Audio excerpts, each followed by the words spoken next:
سبحان الله، ناس بتسمي الكلاب وناس بتأكلها. ما شاء الله بجد،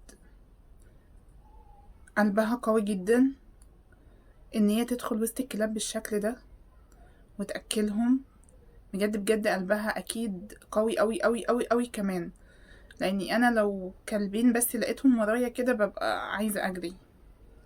الكلاب هي مش مؤذية، بالعكس ده اكتر كائن في الدنيا وفي. بس انا الحيوانات يعني اللي هو بحبها بس من بعيد لبعيد. الحيوانات بحبها بس اللي هو من بعيد لبعيد. جت فترة عليا كان نفسي قوي اربي كلب، بس بعد كده بصراحة حسيت ان هو مسؤولية وحسيت ان هو حاجات كتير. حسيت لا، اللي هو لا، مش مستعدة ان انا اجيب كلب دلوقتي. بس بجد انا بتضايق قوي لما بلاقي الاطفال بيضربوا في الحيوانات، او الكبير يعني مش اطفال بس. فاتمنى بجد من الامهات يعني تعلم عيالها الصغيرين ان الحيوانات دي زيها زي البشر بالظبط. بيتوجعوا وبيتألموا، بس الفرق ما بيننا وما بينهم ان هما مش قادرين يقولوا لنا علموا عيالكم ان انتوا ما تجوش على الحيوانات.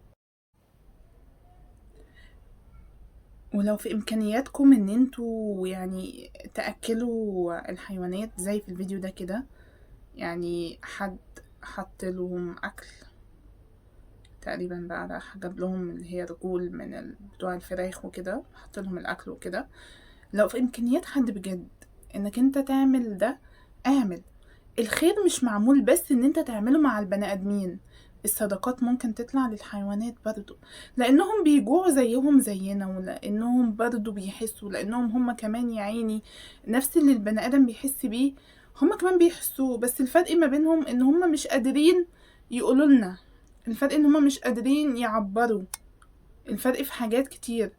فلو هو في مقدرتكم ان انتوا تأكلوهم، اوعوا بجد تتأخروا لحظة، اعملوا ده فورا. بجد ربنا يجازيها خير انها رايحة لكائن ضعيف، وبتأكلهم وبتشربهم، وتعمل لهم الحاجات اللي هم محتاجينها من غير ما يتكلموا. عجبني أول فيديو، وعجبني اني انا يعني اعمله كده، لان المساعدات مش بس للبشر، كمان المساعدات دي ممكن تطلع للحيوانات. اي كائن على وش الارض يستحق المساعدة، يستحق الصدقة، يستحق كل حاجة.